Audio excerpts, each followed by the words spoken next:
state, and thank you for coming to this Advocacy Day about housing.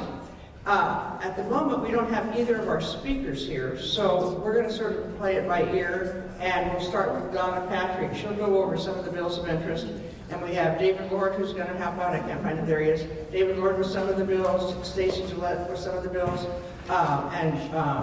anybody, if you know, or anybody from the Ombudsman's office, if you'd like to talk about your bills. I said, anybody else? Shaun, if you want to talk about the minimum wage, wherever he is. Anyway, so be patient with us. We're going to be impromptu, and Donna, let's go start. And we're being videotaped up there, so smile if you look at the camera.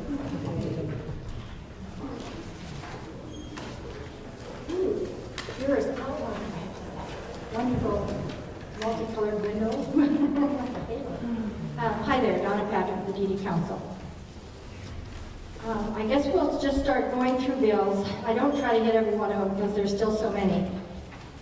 Friday was the cutoff for bills from policy committees. This Friday is the cutoff for bills from the budget money committees. So starting at 1:30 today and each day this week, the two money committees have had many, many bills that they still have a public hearing and many bills that they're trying to exec out. And the thing about exec session is if you want an amendment, you need to have it for the exec session. And so for the two bills that Sue and I are trying to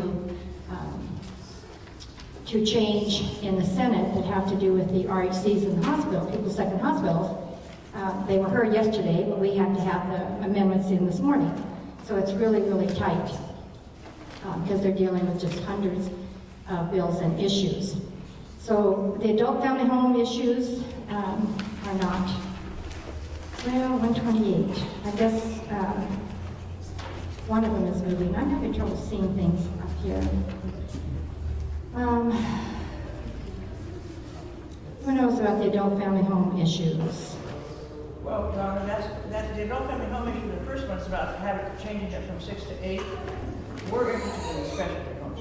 Yeah, the specialty homes, whichever one that is the one that is of the most interest to us because we want to have specialty training and giving people the appropriate care. I need to have this in large print, I think.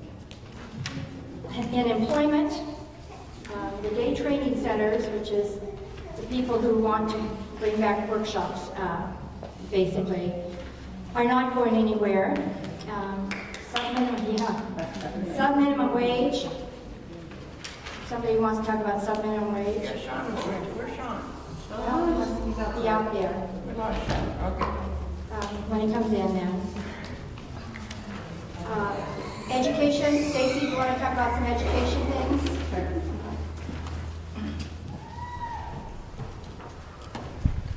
We follow her, I think we can't be the experts on everything.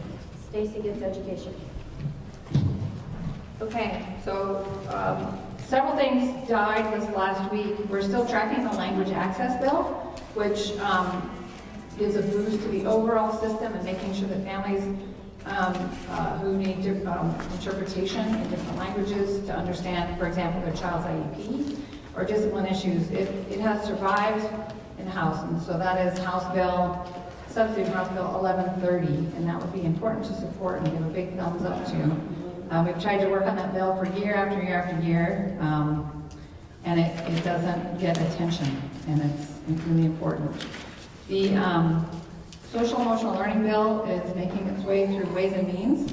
That's also an important bill to support because, as you know, culture that it creates allows for much more inclusion for kids with disabilities.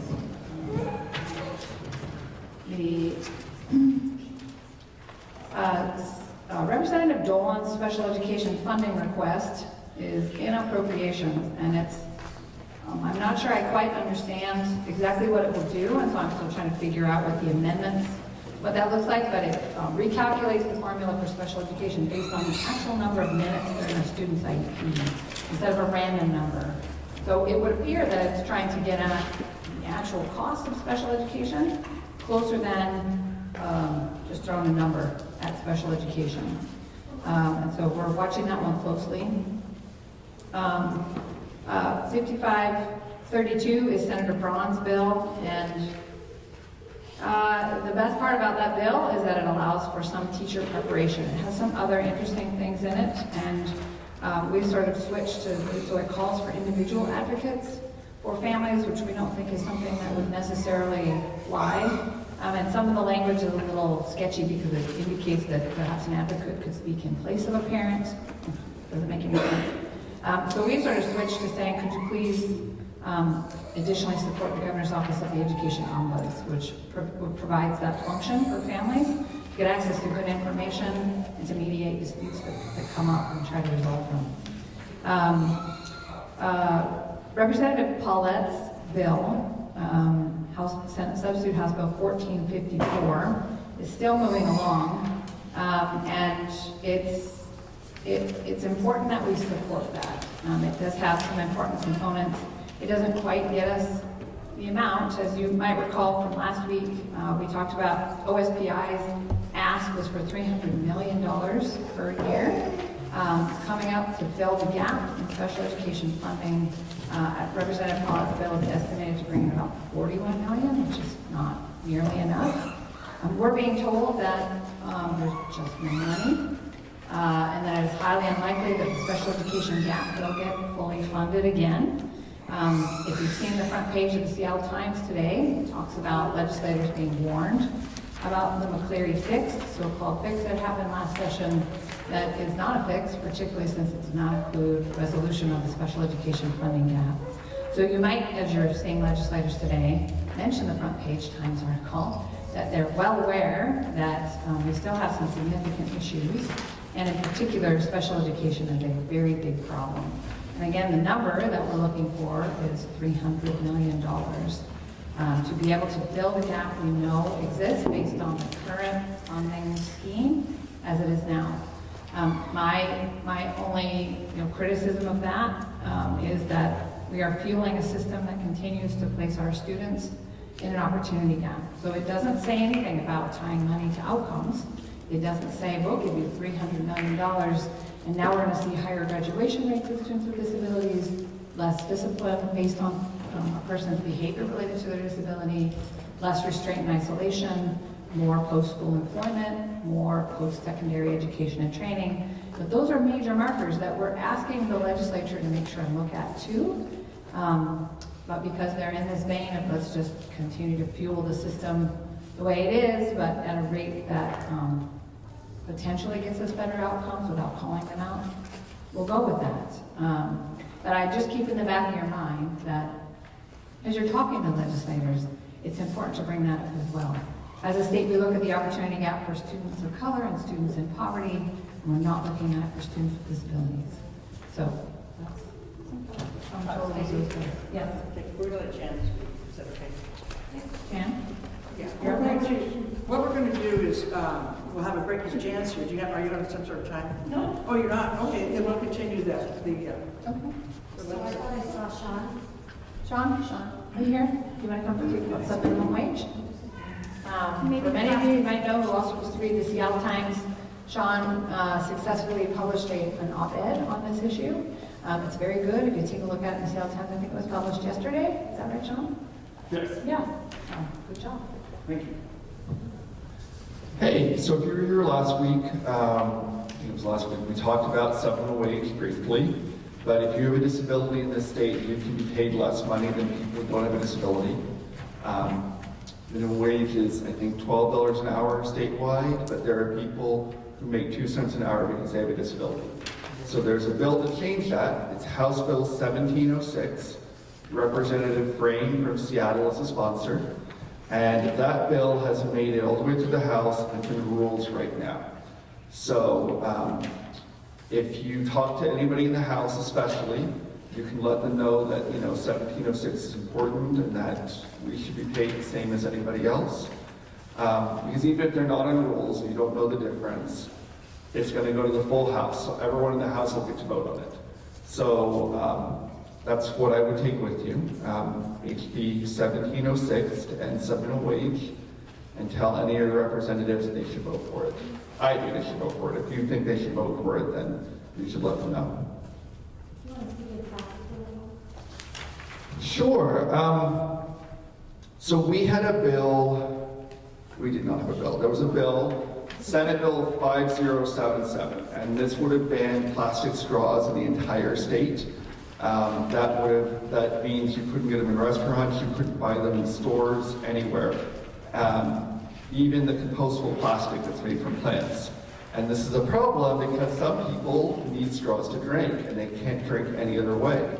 And you know, there are some cities like Seattle and Gig Harbor that are banning them in restaurants. So you can't get the regular plastic in a restaurant, you have to bring it with you. Well, if they banned them in the whole state, you can't even go buy them in the grocery store to bring with you. So we brought this up, and then they were like, well, maybe we can sell them in pharmacies, and then you have to go get a prescription from your doctor to get a plastic straw. And this is also a bad idea, because not everybody has the money to go to the doctor and then go buy straws, which are now going to cost more money because they're a prescription. I think, Amy, you talked about how the price of equipment goes up at least, what, 50%? And you think about like things like insulin are really cheap to make, and they haven't changed, but now insulin costs thousands of dollars because it's a prescription item. So we definitely don't want people to have to pay hundreds of dollars to buy straws. So Amy and I testified on it, and they've changed the bill now. And so what the bill says now is that restaurants can only give them to you when you ask. And it also says that straws are a right for people with disabilities. They're a reasonable accommodation, and restaurants have to make them available, have to have them available for people.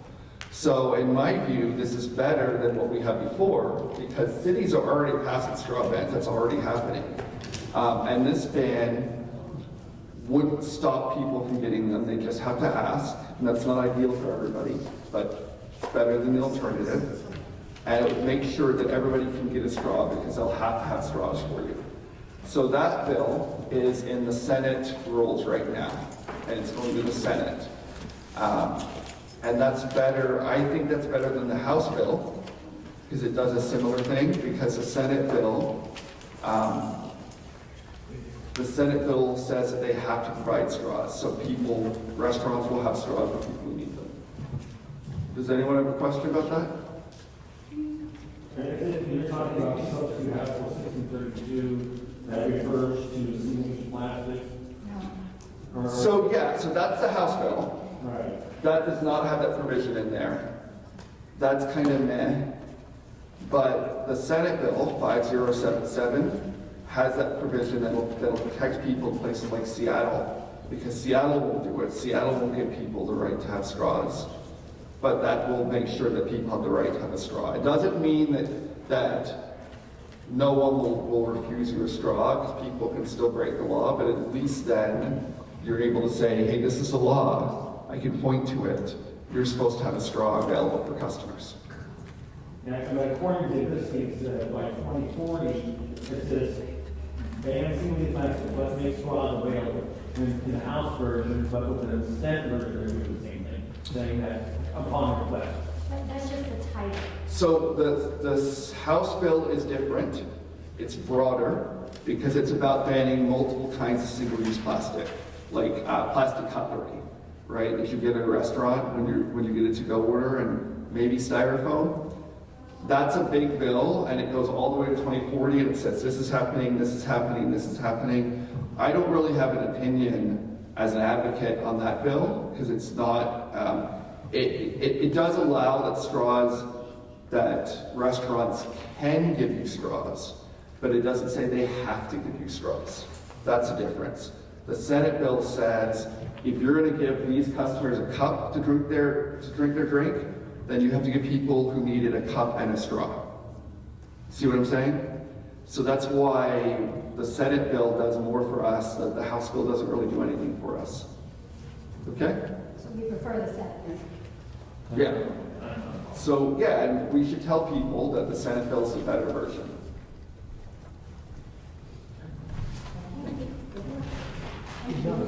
In the medical section, the Medicaid to Medicare rate is one that's moving.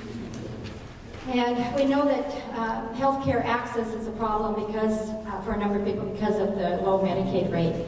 So if that were to be funded, that would really help with access.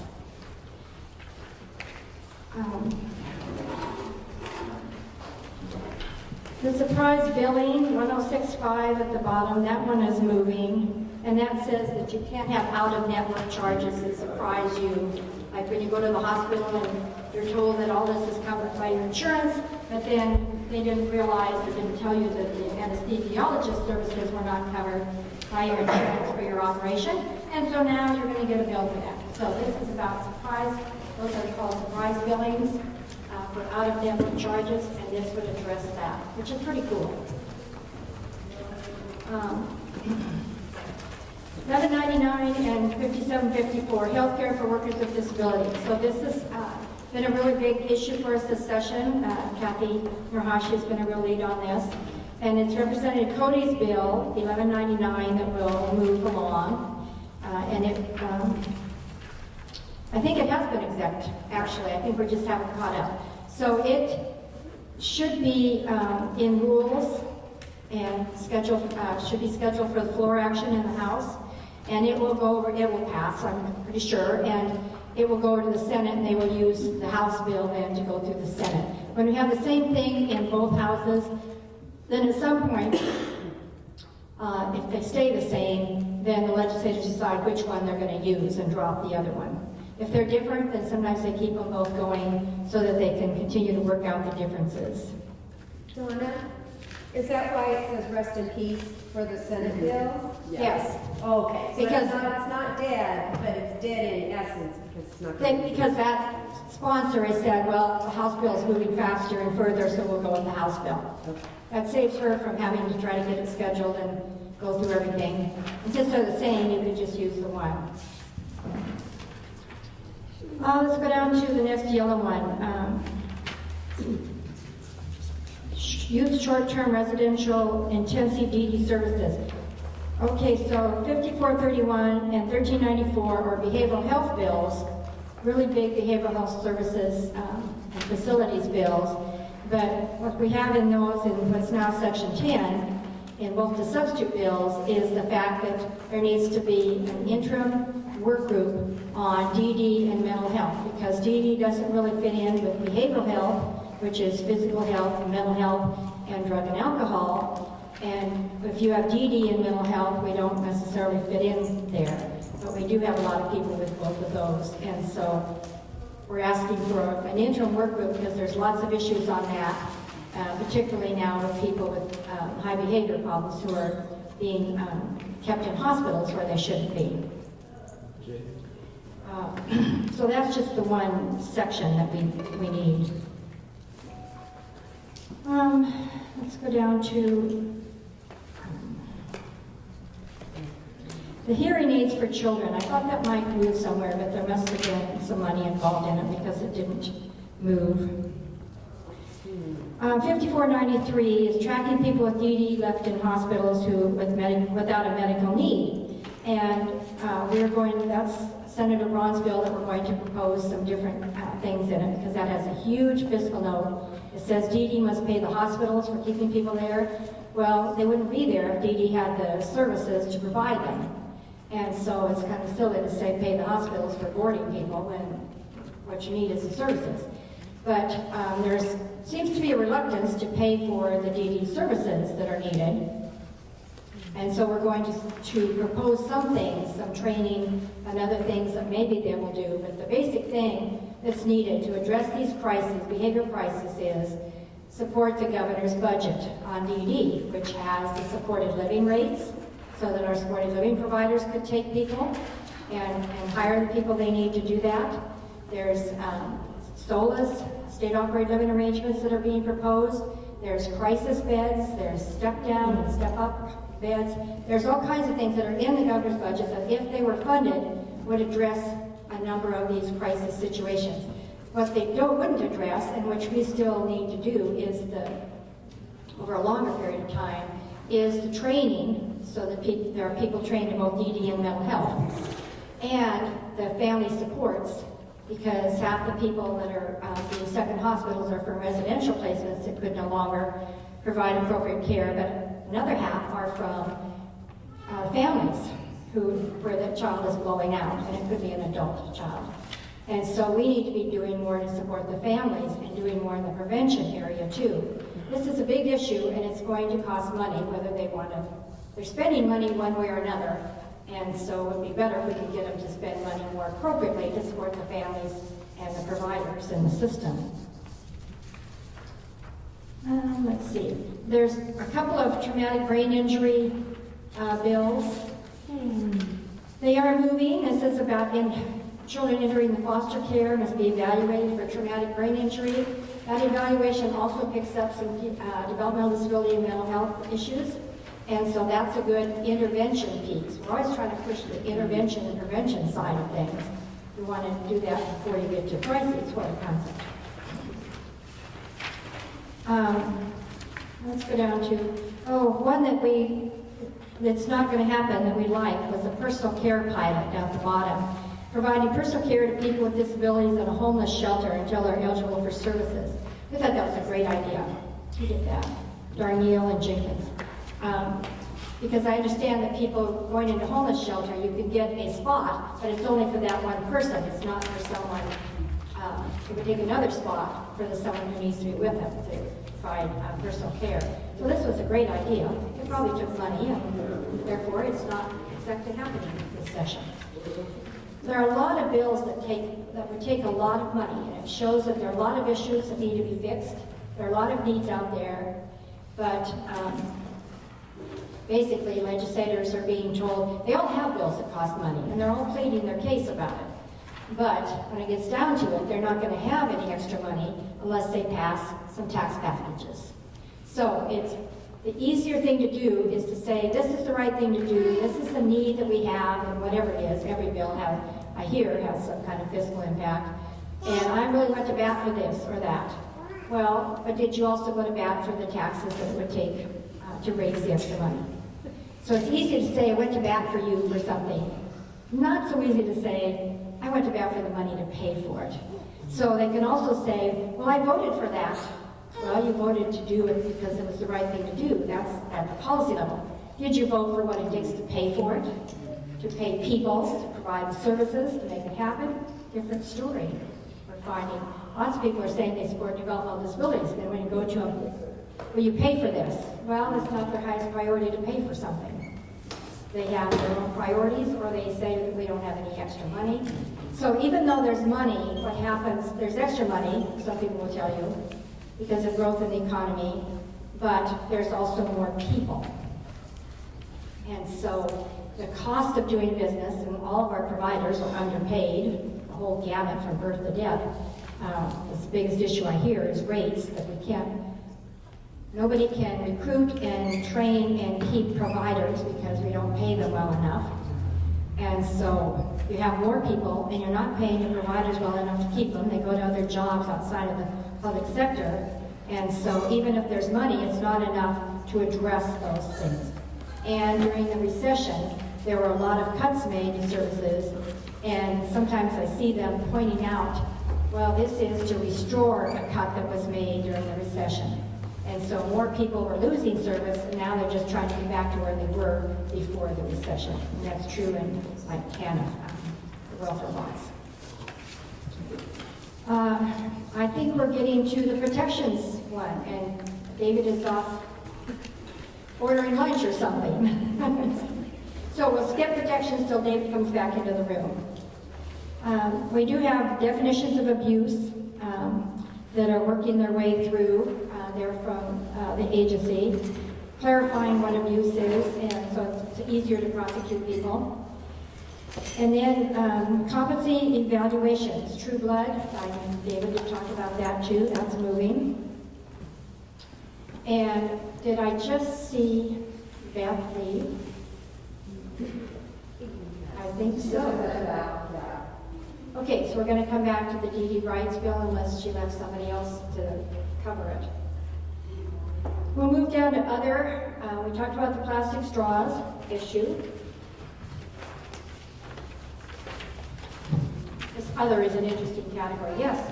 I don't know if you're talking about the wrongful death, but does it look like that might pass? Because I worked on it and the cities and counties didn't want it. Well, I have to say that we've always supported it, but it hasn't passed yet. And there are issues of people who are counties and cities who say we don't want to have the liability and everything. So we keep supporting it, but I really don't know if it's going to have any better chance this year or not. And I think a lot of it is the cities and counties saying that we can't be liable for something happening and one of our buses hitting and killing somebody, and we can't pay for it. Yeah, remember I was telling that my brother choked to death at Faircrest, but he wasn't worth anything, so that's why I Yeah, support it. it's quite insulting. We know it's the right thing, and it isn't like those who oppose it don't know what's right, morally right, but they're worried about the money. They're worried about financial liability. Yeah. So I don't know if that's going to go or not, but I kind of doubt it. Because there's nothing that's addressing their concerns. It's not like there's a pot of money to address what happens in those situations. There's some traumatic brain injury bills to increase the fees on traffic tickets so they can do more with their money. Yes. So the one that didn't make it into mix of meetings, but it's still alive in the appropriation. Which one? 36 is still alive, and 51.7. Yeah, they are moving. It's just one per house. Yeah, we're moving. I think it'll happen because it doesn't take anything from the general fund. Janet has a great deal of interest in traumatic brain injury. I think it will happen, yes, because it's not asking for anything from the general fund. I went to a hearing 2 days ago, I think, on wanting to put more requirements around the Ubers and Lyft drivers, transportation network companies, and it was opposed by just about everybody, I have to say. The drivers didn't like it, the counties and cities had problems with it, and so even though it might increase accessibility for people with disabilities, there were lots of other issues, particularly around costs in a metropolitan area like King County, where it costs more to live and work. And I don't see it going anywhere, even though there were some good things that would help us in terms of access. Maybe even rent. Accessible parking is moving, but there are issues with that too, about not using the van accessible spaces. And I assume that a number of times the issues are discussed and they actually do find ways to deal with them through the amendment process. It's interesting, you sit in hearings and you see, it looks like a number of the legislators are sitting up there and some look like they're listening and paying attention, and others are on their computer or reading something and you can't tell. But then sometimes those who don't appear to be paying attention are the ones who come up with the amendments based on what people said to try to address those concerns. So they're just multitasking, actually, because they do come up with things, and they come up with them really fast, too. Now, would you like to talk with us, David? Yes, I'd love to. Thank you so much. All right, so I'm going to talk about protections, the section that's on protections on your bill list here. And there's good news and bad news. The wrongful death bill is, that's a bill that, as you can see, it allows damages for parents or siblings where there's a wrongful death of a family member. And what happens right now, I think probably most of you are aware, is that if a person dies through the negligence of somebody else, but there's nobody that's financially dependent upon them, then there's no way to sue and recover anything, even no matter what the negligence is, and no matter what the loss. But there isn't, if there's not a financial loss for whoever, not independent. And this bill will change that, which is a wonderful thing for, well, I should say wonderful, it's very important. So that there's some value attached to somebody who dies in that kind of circumstance. So the wrongful death bill, we've had that around for a long time, and it looks like this may be the year. The bill that's moving is 5163, which it says here Senate Ways and Means, but it's actually in rules at this point. So it's moving along, And this is something that a variety of different organizations are in support of. So I think that will keep going, and we'll be watching that. So that's good news. The next bill that I'll mention is the informed consent bill, and that bill has also moved all the way through that's 1175. It's moved all the way through one house and is in Senate Law and Justice now. So that was a House bill that moved all the way through and had a big vote. It was like 75 to 24 or something, so it's a big vote. So that bill, that informed consent bill, makes it so that right now, if there's nobody that can provide consent for medical treatment for a person who's not able to provide their own consent, family members can do that. A guardian can do it. If there's no guardian, then somebody with a power of attorney. If there's nobody like that, then the person has a spouse, they can do it, or if they've got parents, they can do it, or if, what's the next one, parents, spouse, children can do it if they're adult children. This bill would expand it to include adult grandchildren, nieces and nephews, uncles and aunts, if they're adults, could provide that. So, and sometimes there isn't anybody, and this is really important, and somebody needs an operation. So this happens to people, it happens to a lot of people with developmental disabilities who get stuck in a hospital and they got nobody to provide consent. It also allows somebody who has a well-established long-term relationship and knows what that person would want, that person can also provide consent. So not very many people are really in this circumstance, but some are, and it's an important bill. That bill is moving, so I'm very pleased to hear that it went all the way through, and now it's in Senate Law and Justice. 1258, the guardianship monitoring bill, on the other hand, is in House Appropriations, and it is stuck. It doesn't even have a hearing, and I'm really worried this bill's going to die.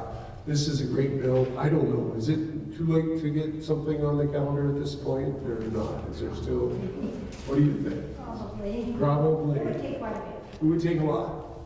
So I don't know, unless something else happens. If you hear of anything, let me know, but I'm afraid that wonderful bill is going to die. Maybe we'll have, the good news is that perhaps several of us can get something in a way of a proviso that will set up a monitoring program.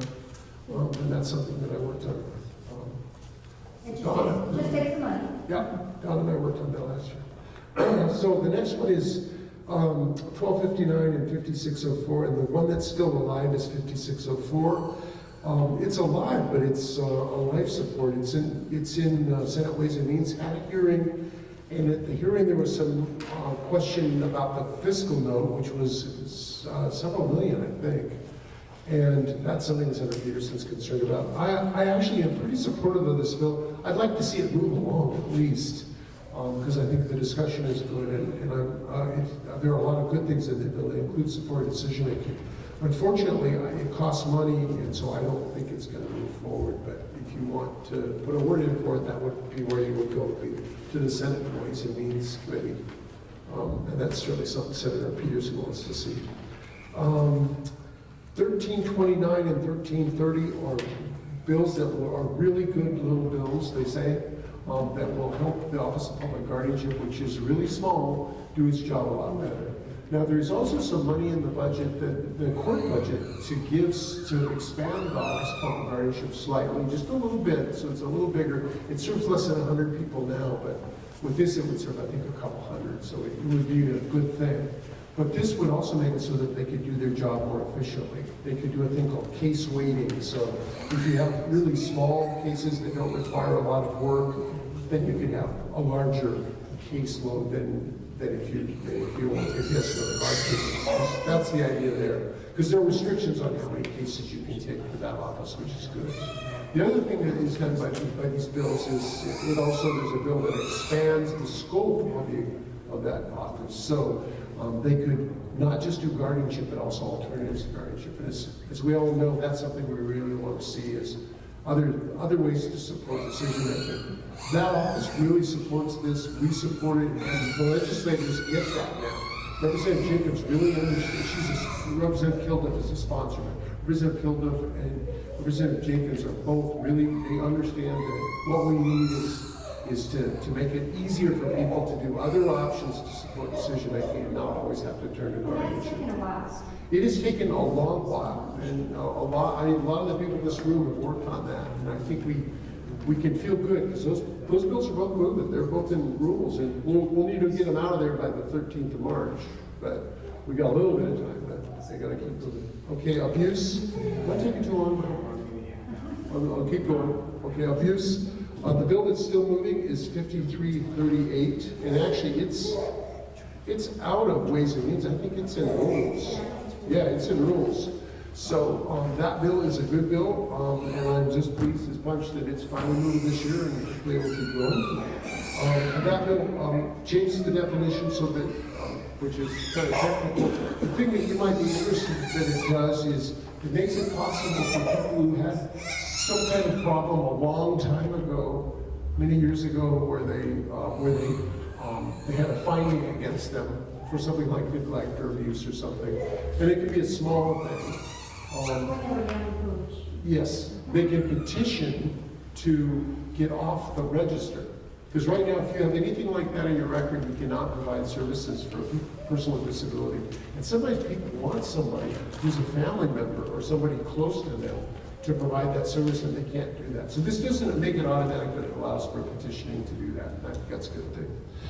And it will make it so that people have more control over who they pick.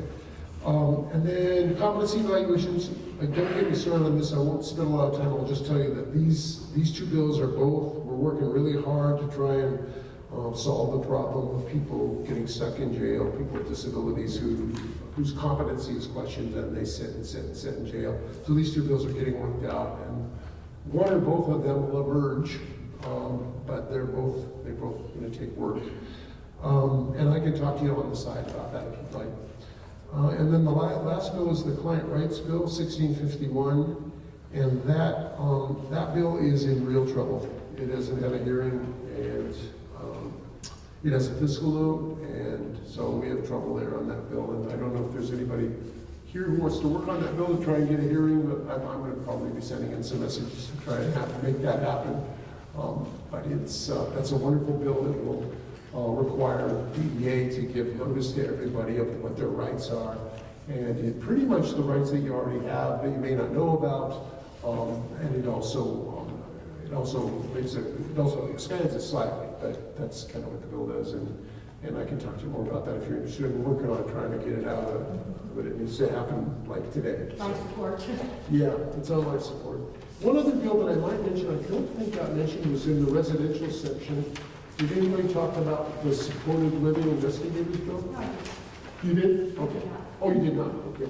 That bill's still moving. That bill's in rules. Yeah, I think it's going to happen. This is a bill we've wanted for a long time. It's a good bill. It sounds kind of technical, but it's taken a long time to pass. We're hoping it will. What's the number on that bill? Let's see. It's residential. It is...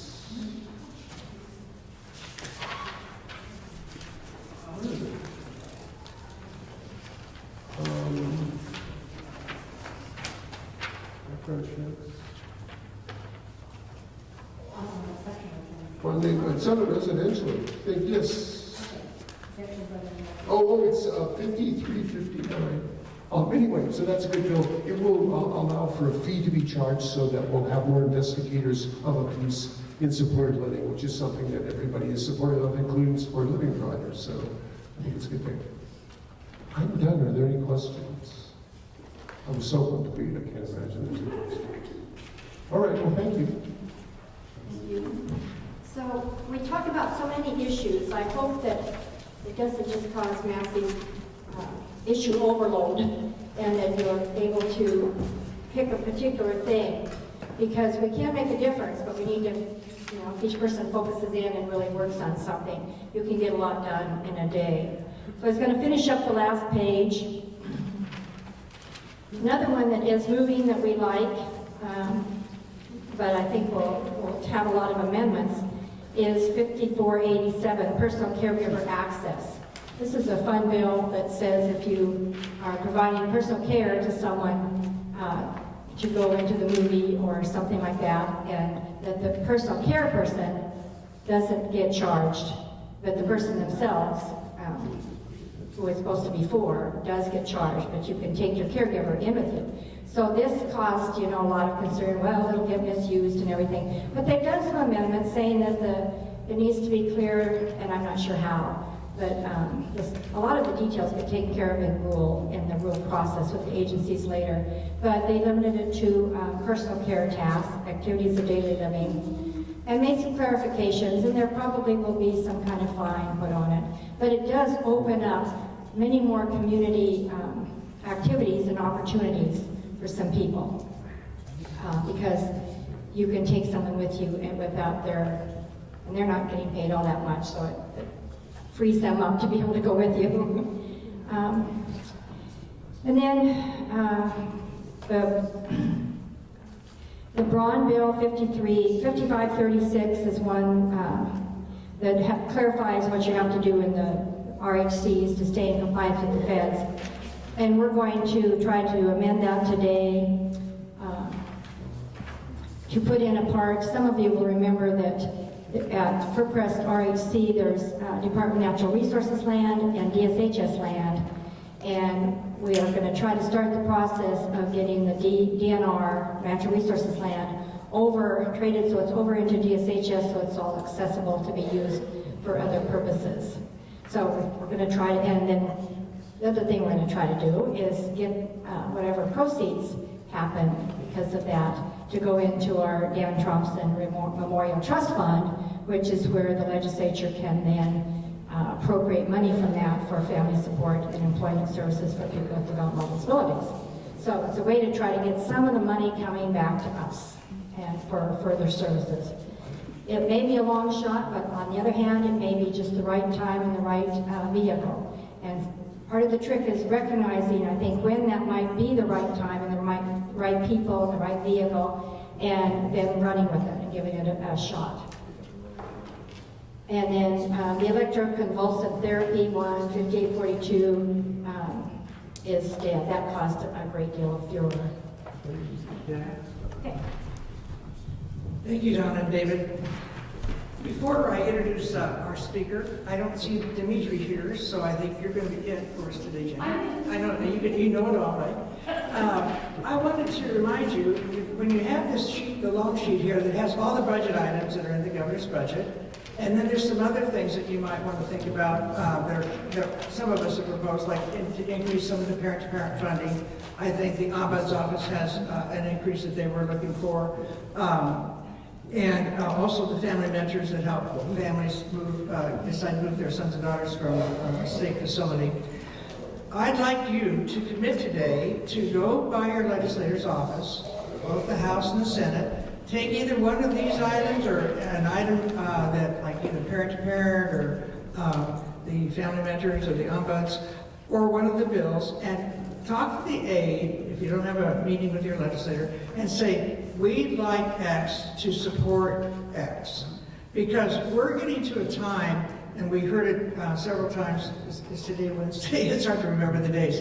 Earlier this week, that there isn't a lot of money. And they were thinking about not supporting the supported living increases. I mean, it is that we are in a desperate time.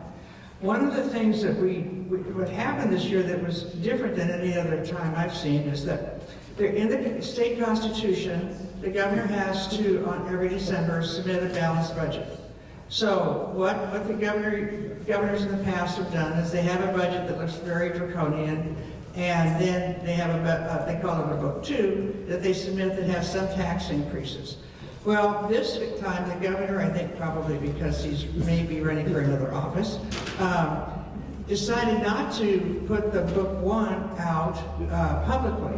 So there wasn't a draconian budget, because usually we can rally around, where everything is going to be slashed and burned. Well, they didn't do that. They submitted one, but none of us saw it. And so they only put out the one that had tax increases. And services that go with it. Pardon me? And the services that go with it. Yeah, the services that go with it. So I don't think the general public and most people don't realize that the state, once again, is in a pretty drastic situation financially. I'm not exactly sure why. It could be because of, the lawsuits. Certainly not because there's not enough people moving to the state, because I think the Department of Commerce said, 80,000 people a year the last 3 years have been moving into the state. But there's probably more need than what there is resources. And because the Democrats just got elected, pretty surely in the Senate and the House, nobody wants to raise taxes because they then don't want to get unelected. So we need you to stop by your members today and just with a note, either say we want you to support X bill or X money or one bill, one money. It doesn't matter, but you've got to do that. You don't have to talk to anybody, just the aide, just write a note. But if we don't do something, developmental disabilities will be left behind, and we don't want that to happen. So, today's Housing Day, and we have a housing expert that knows everything about the Housing Trust Fund and housing in general. Jan Navare used to work for the Department of Commerce, and now she's retired, still working. On housing. So, do you want to talk to us about the state of affairs in housing? I do. All right.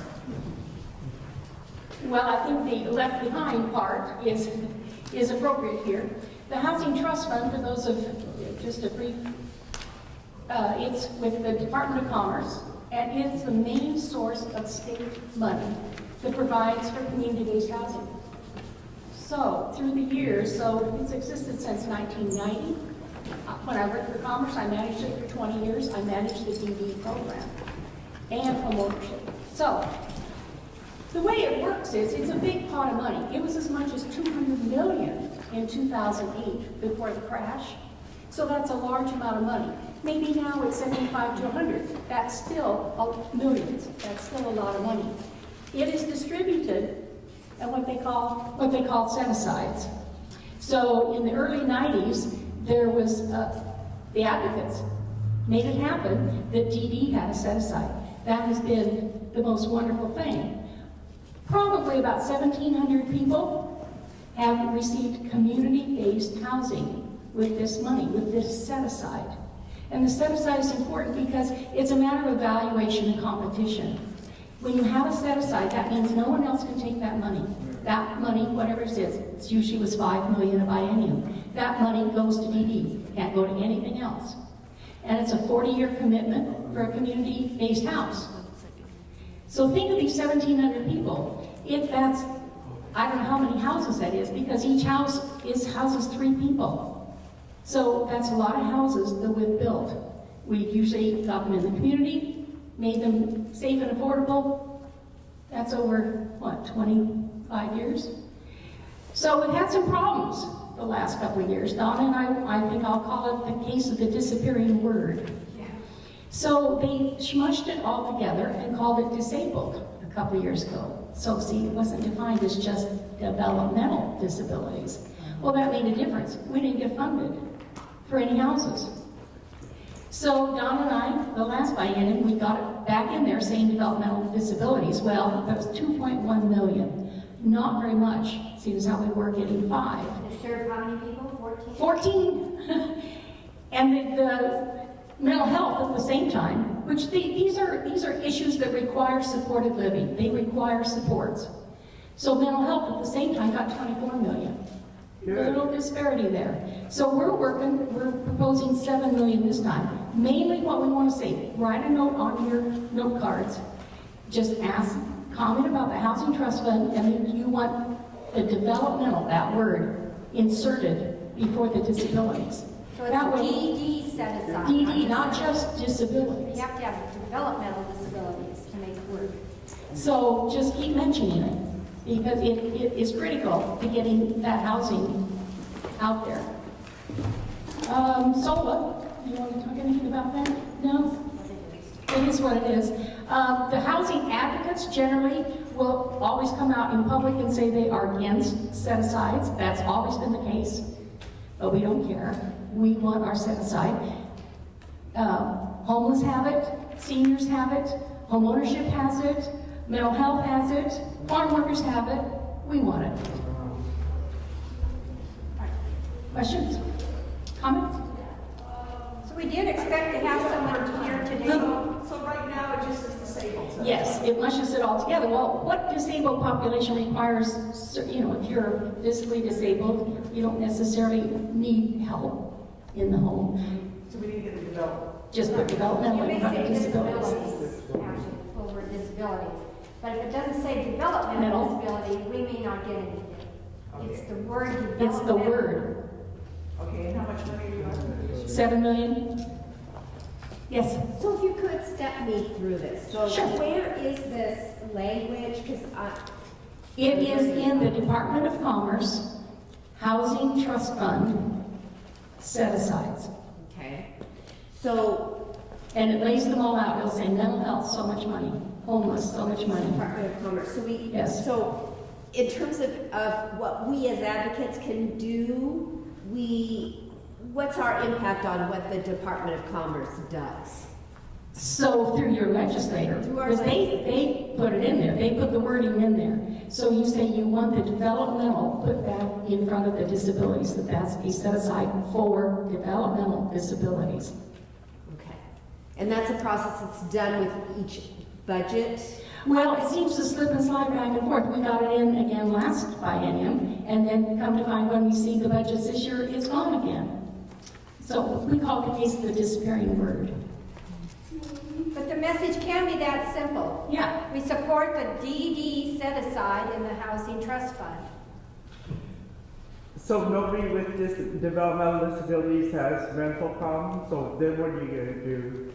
There's dual diagnosed, but generally now with the large pot of money over in mental health, we'll try to get it funded through mental health because they've got a lot more money.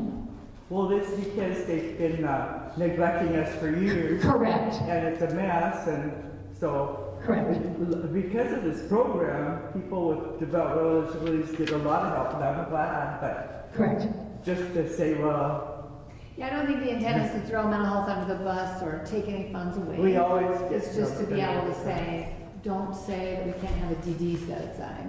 Which is what Correct. it is. We always have had one since 1993.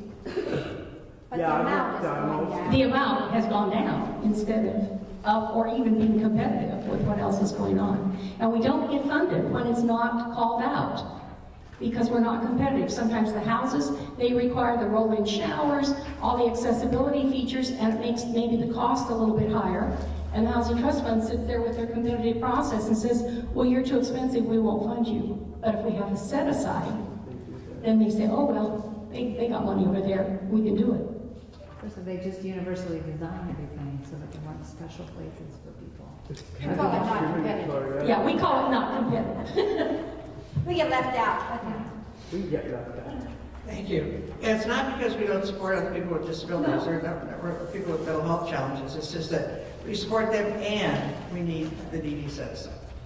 Okay, so Amy, I think it's your turn to come up and you're on the agenda. I am. You are? You are? What am I supposed to talk about?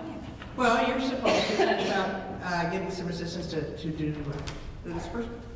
All right, so we have our bags of one-pagers and materials and buttons and sashes if people don't have them, but all of the legislators should have them. And we're hoping that our self-advocates will help us today, like they have in the past, pass out these bags to all of the legislators.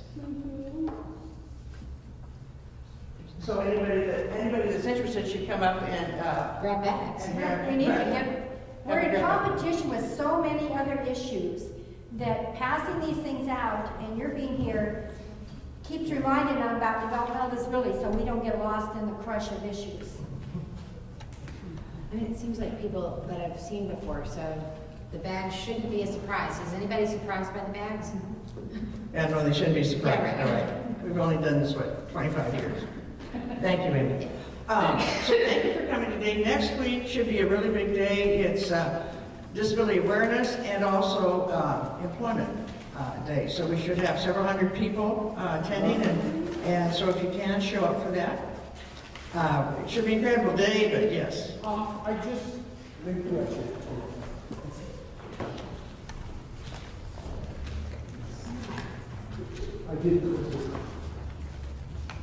I just got an email from somebody from the Department of Social Services that an important abuse bill 1422, which is on our list, it's the one that I mentioned earlier that makes it clear that people, who've had something a long time ago can now petition to be off the abuse registry. It's an important bill. Anyway, there's a hearing at 1:30 in appropriations today. So if you want to sign in on that, she's looking for people that will sign in support. And I'm just encouraging people if they're over there in appropriations to do so. So That's 1422. Okay, well, thank you. So if you do your jobs today, stop by, get your legislator or the A, tell them what it is that you're wanting, either budget-wise and or bill-wise, and if you're around, you can sign into for that, the bill that David talked about. Thank you so much.